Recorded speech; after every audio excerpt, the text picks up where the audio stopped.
Hi, this is Felipe Osorio, and welcome to Second Earth Alternative. All right, so some really interesting news that's been going on so far on the internet. One of them that particularly caught my interest was there was a California congressman by the name of Dana Rohrabacher, and during a committee with the 2020 NASA Europa and Clipper mission, he basically asked about whether there was life or a possibility of life on Mars thousands of years ago. And the scientist, Kenneth Farley from NASA, he gave a very sarcastic answer. So if you guys haven't seen this, let's roll the tape. Can I ask permission for 1 minute for this question? And that is, you have indicated that Mars was totally different thousands of years ago. Is it possible that there was a civilization on Mars thousands of years ago? So the evidence is that Mars was different billions of years ago, not thousands of years ago. Well, yes. There is no evidence that I'm aware of that. Would you rule that out? See, there's some people. Well, anyway. I would say that is extremely unlikely. Okay. Well, thank you all. Thank you, Mr. President. Thanks for the good job you're doing. God bless. Thank you, Mr. Rohrabacher. Looking forward to finding out what's up there, that's for sure. Okay, so this is what I found so interesting about this particular videotape.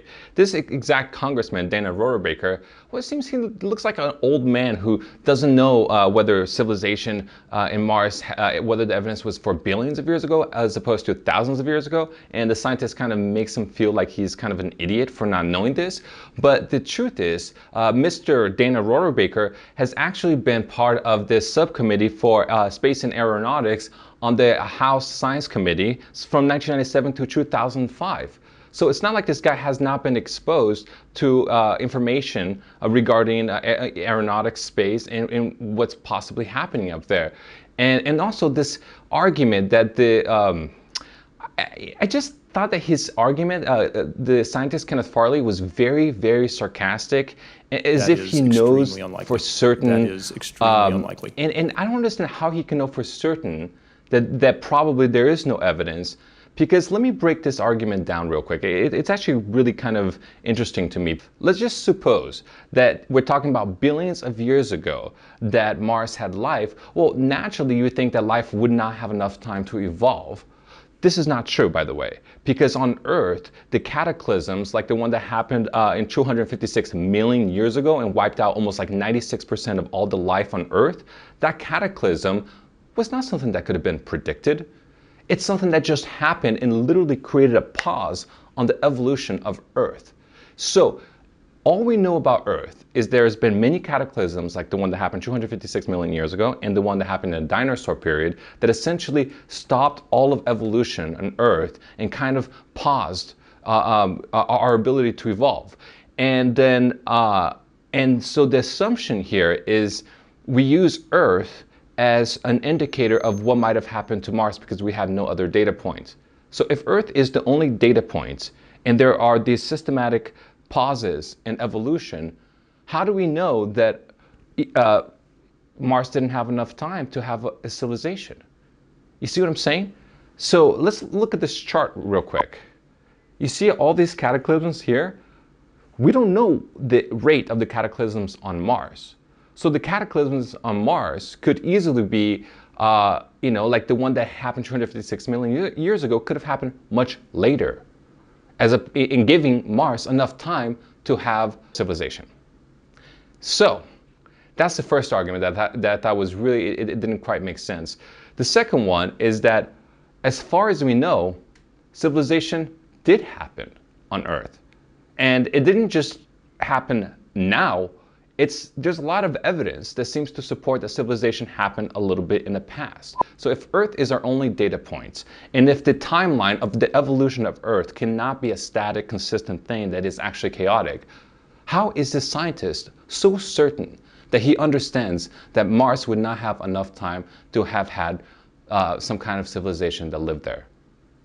Do you see what I'm saying? His logic makes no sense. So I want to give Dana Rohrabacher a pat on the back for having the courage to basically try to ask the scientist. And I'm sorry that you used thousands of years as opposed to billions of years, which might have hurt the credibility or given this scientist a way to snicker at you, sir. But I definitely applaud you for for coming forth with this, for just putting this out in light so that people can actually think about these ideas which normally don't get discussed. And to add to this, I saw a Mars image recently that I kind of wanted to share with you guys, because I really believe that there might be seashells. And let me show you what I mean, okay? I'm gonna show you this image, and it's gonna go through a few seashells, and then we'll go back to myself, and then tell me what you guys think, okay? So let's see it.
Okay, so if you guys did not think those are seashells, then let me ask you one question.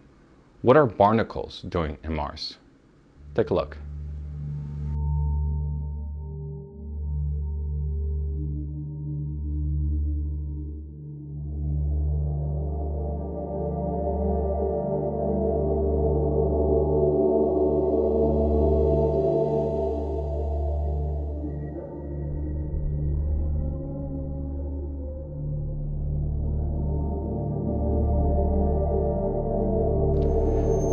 So we have possibly seashells, possibly barnacles.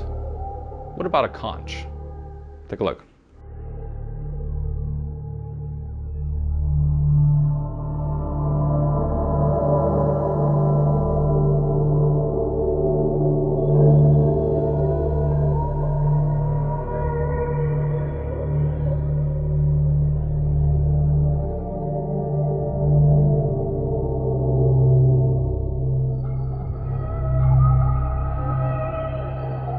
So you see, if you actually examine all these little details in these large images, what we could be looking at is actual evidence of life, because when these shells are petrified, they oftentimes look like little smooth pebbled rocks that have these little curvatures. And not just that, but certain type of coral have life signature patterns that we're seeing on Mars. Like it's right over here. And then check out what Mars looks like over here. Do you see the similarity? So it's possible that we already have evidence that life happened in Mars. And of course, the scientists are not going to know when life spurred, or maybe they do know around what time life spurred, but they're not going to know the exact pace of its evolution, because they're not going to know how many cataclysms hit Mars, which ones hit first, and which ones were the most destructive. There's no way you can draw a parallel to Earth. So there's no way that this scientist, Kenneth Farley, can snicker so assuredly that his premise is correct, or his hypothesis, or whatever you want to call it. To me, it's a freaking fallacy in his mind. That is extremely unlikely. Anyways, thanks for listening, guys. I will be coming out with newer episodes. I know it's been a long process because it's just been so much I've been doing lately.